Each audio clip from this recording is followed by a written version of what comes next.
Olá, boa tarde. Estou aqui mais uma vez fazendo um programa sobre filosofia.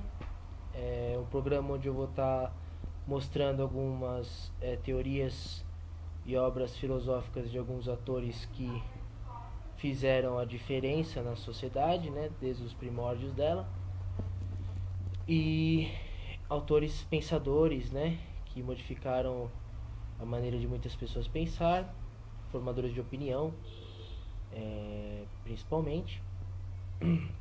Mas chega de delongas. Eu vou estar falando hoje aqui de Maquiavel, Nicolau Maquiavel, ou Niccolò Machiavelli, né, em italiano. Ele foi um diplomata, viveu no século XV, nasceu no século XV e viveu mais no século XVI, onde fez as suas obras, né? Entre elas o Príncipe, aí tem discurso sobre a primeira década de Tito Livio, e basicamente essas são as mais conhecidas dele, né? E a Arte da Guerra também, de Maquiavel, que é um livro muito interessante, né? Quer dizer, para entender as obras de Maquiavel, primeiro você precisa entender o contexto da Itália onde ele vivia na época, né? A Itália do século XV e século XVI não era um país unificado, né? Eram cidades-estados, eram províncias. E essas províncias tinham seus próprios governantes e essas províncias viviam em guerra. Entendeu? Então era uma guerra dentro do próprio país, era uma guerra entre estados dentro de um país. Então o país vivia em guerra, no entanto que tinha até soldados mercenários que cobravam para estar atacando as outras cidades-estados em nome de dinheiro, né? Então, para você entender basicamente as obras de Maquiavel, você precisa entender primeiro esse contexto da Itália nesse século, né? E o que acontece? E o foco do conteúdo, o foco central do conteúdo da obra de Maquiavel, principalmente a obra O Príncipe, é o fato da separação que ele faz, né? Da ética política e da ética cristã. No entanto que muitos até falam que nasceu dele, das obras dele, a ciência política moderna, né? A questão dessa separação que ele faz entre a ética política e a ética religiosa. O que acontece? Muitas pessoas falam, Maquiavel diz que os fins justificam os meios. Não, não é bem assim. Ele não disse isso. Essa frase não é uma frase dele. Lógico que se você for ler a obra de Maquiavel, O Príncipe, você vai perceber que tudo indica isso, entendeu? Mas essa frase não é uma frase dele, não foi uma frase que ele falou. Mesmo que talvez a obra O Príncipe deixe entender isso, não é uma frase dele, que isso fique bem claro. Isso aí é uma coisa deturpada aí que inventaram, mas não foi nunca dita por ele essa frase. O que acontece? Ele fez essa separação, né? Separação da ética política da ética religiosa. O que acontece? Na ética religiosa existem os seus princípios, né? A ética religiosa diz que você tem que ser bom, nunca mentir, não roubar, entendeu? Nunca falar inverdades, nunca ser duas caras, nunca enganar o próximo, porque aí você vai conseguir conquistar o reino dos céus, né? Já a ética política, na teoria de Maquiavel, já é completamente diferente, né?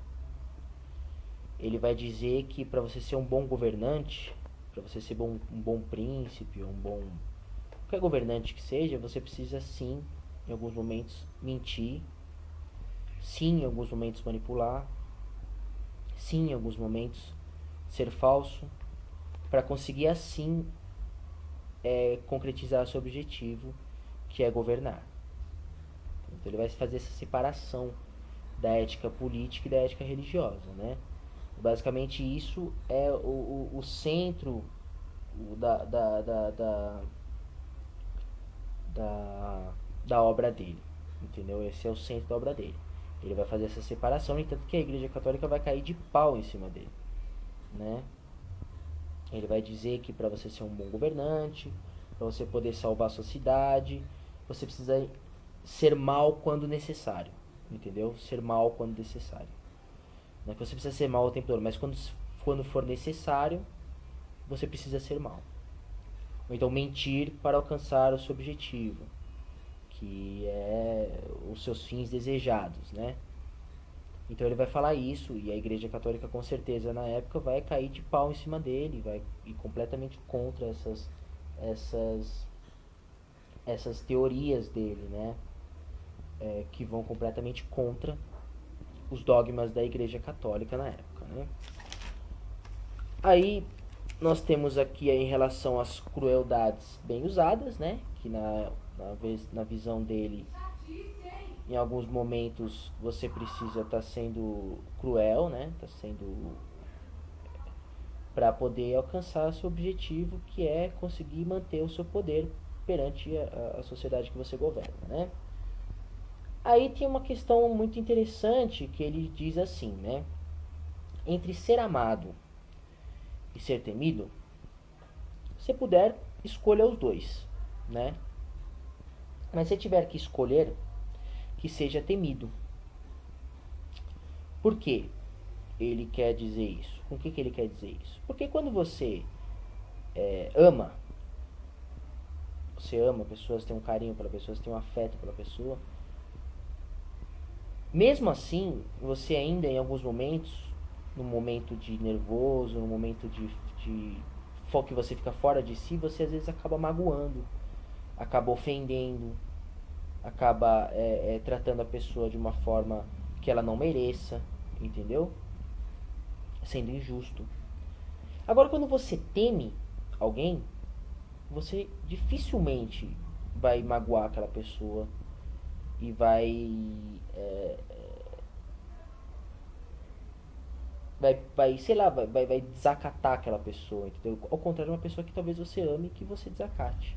Basicamente, esse conceito é isso, entendeu? Então, você, às vezes, você amando, você desacata, você magoa. Quando você teme, você não magoa. Então, por isso que ele diz, entre ser amado e ser temido, que seja os dois. Mas se que tiver que escolher, que seja temido. Porque quando você é temido, dificilmente alguém te desacata, entendeu? Aí ele vai falar também sobre a questão da virtude e da fortuna, né? A virtude são suas virtudes, né? E a fortuna é a deusa da sorte, né? Então, na concepção maquiavélica da coisa, quem tem a virtude tem a fortuna. Nós fazemos nossa sorte baseado nas nossas virtudes, entendeu? Então, aquele cara teve sorte. Não, na concepção maquiavélica da coisa, ele não teve sorte. Ele simplesmente teve virtude, teve capacidade e conseguiu o objetivo dele. Conseguiu a fortuna, entendeu? Então, basicamente é isso. A concepção maquiavélica não tem sorte, não tem nada disso. A sorte é você quem faz, que é a virtude e a fortuna, né? Que no caso a virtude domina a fortuna, né? Aí tem umas frases muito interessantes dele, né? Seja bom sempre que possível e mal só quando necessário. É uma frase muito interessante. E dentre outros fatos também, lógico que muitas pessoas acham que o Maquiavel defendia o absolutismo, era um tirano. Só que nessa época nem existia esse termo absolutismo, né? Nesse século. E se você ler, por exemplo, o livro Discurso da Década de Tito Livre, uma coisa assim, você vai perceber que ele tinha uma visão muito mais republicana, muito mais de ter uma estrutura governamental, entendeu? Do que ter uma absolutismo, que nem, por exemplo, Hobbes, que era a favor do absolutismo, né? Você vê como se você ler aquele livro, você vai perceber que são completamente distintos os pensamentos, entendeu? É que talvez ele tenha escrito esse livro dessa forma porque o contexto da Itália necessitava de um governante, entendeu? Porque a Itália vivia em guerra, era uma loucura lá, entendeu? Eram momentos assim eram momentos assim insuportáveis de cidades entrando em guerra contra cidades, não tinha paz, entendeu? Então, basicamente, ao meu ver, eu prefiro ver que ele escreveu esse livro exatamente devido ao contexto da Itália na época, né, cara? Então, eu acredito que ele tenha feito esse livro com essas teses, né, exatamente por isso. Mas se você for analisar o contexto da política, por exemplo, ele dizia que se você for fazer uma coisa boa, você faça aos poucos, né? Para que o povo sempre veja que você está fazendo uma coisa boa e nunca se esqueça do quão você é um bom governante, né? Se eu fazer uma coisa ruim, que faça de uma vez, porque aí vai ficar todo mundo chateado, todo mundo triste, mas logo vai esquecer. Então tem várias teses, por exemplo, dele que hoje em dia servem. Você pode até perceber que você vê o prefeito aí fazendo um monte de, de reforma, né? De reforma na rua, um monte de coisa. Você percebe que eles demoram 2 horas para fazer, demoram meses para fazer, né? E aí você percebe que quando eles fazem uma coisa ruim, eles fazem em uma vez só. Entendeu? Então, basicamente, se você vê o conceito dele no século XV e no século XVI, você vai perceber que tem muitas coisas que cabem até hoje, né? Pode ser até que seja uma coisa de forma inconsciente, ou pode até ser que eles estudaram isso mesmo e usam dessa forma para poder se manter no poder, mas uma concepção muito interessante, né? Então, basicamente é isso. Eu dei só uma introdução e só para tentar ajudar um pouco, falar um pouco sobre a obra O Príncipe de Maquiavel. Espero ter ajudado. Um abraço.